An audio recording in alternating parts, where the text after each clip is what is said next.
السلام علیکم فرینڈز، کیسے ہیں آپ سب؟ آج ہم بات کریں گے مشہور اداکاروں کے بہن بھائیوں کے بارے میں کہ وہ کتنے تعلیم یافتہ ہیں۔ موجودہ دور میں پاکستان کے معروف اداکار نہ صرف خود پڑھے لکھے ہیں بلکہ ان کے اہل خانہ نے بھی تعلیم کے میدان میں نمایاں کارکردگی کا مظاہرہ کیا ہے۔ ایک وقت تھا جب پاکستانی فلموں اور ٹیلی ویژن ڈراموں میں کام کرنے والے اداکار اتنے پڑھے لکھے نہیں ہوتے تھے۔ اس وقت اچھے گھرانوں کے نوجوان اس فیلڈ میں جانے کا سوچتے بھی نہیں تھے۔ تاہم اب سوچ بدل چکی ہے۔ اب انٹرٹینمنٹ کی دنیا سے وابستہ بہت سے افراد نہ صرف تعلیم یافتہ ہیں بلکہ ان کا تعلق بھی اچھی فیملیوں سے ہے۔ حمزہ علی عباسی۔ معروف پاکستانی اداکار حمزہ علی عباسی کا نام کسی تعارف کا محتاج نہیں ہے۔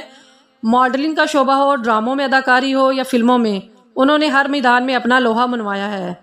حمزہ اداکاری سے قبل پولیس کے محکمے میں اعلیٰ عہدے پر فائز تھے، تاہم انہوں نے اپنی نوکری کو خیر بات کہتے ہوئے اپنی اداکاری کے شوق کو اپنایا۔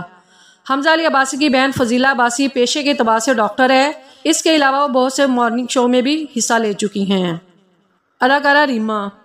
لالی ووڈ کی معروف اداکارہ ریما کی چھوٹی بہن CSP آفیسر ہے۔ انہوں نے 2004 میں CSS کا امتحان پاس کیا تھا۔ ذرائع کے مطابق انہیں بہت سی فلموں کی آفر بھی ہوئی، لیکن ریما نہیں چاہتی تھی کہ ان کی بہن فلم نگری میں قدم رکھے۔ سجل علی۔ پاکستانی ڈراموں کی معروف اداکارہ سجل علی کے بھائی صبور ان دنوں آسٹریلیا میں اپنی تعلیم مکمل کر رہے ہیں۔ سجل علی نے ایک انٹرویو میں بتایا تھا کہ صبور کو میوزک کا بہت شوق ہے، لیکن اس وقت اس کی تمام توجہ اپنی تعلیم پر مرکوز ہے۔ لالی ووڈ کی نیو اپڈیٹس کے لیے ہمارے چینل کو سبسکرائب کریں اور بیل آئیکن کو لازمی پریس کریں تاکہ لالی ووڈ کے متعلق نیو اپڈیٹس آپ کو جلد مل سکے۔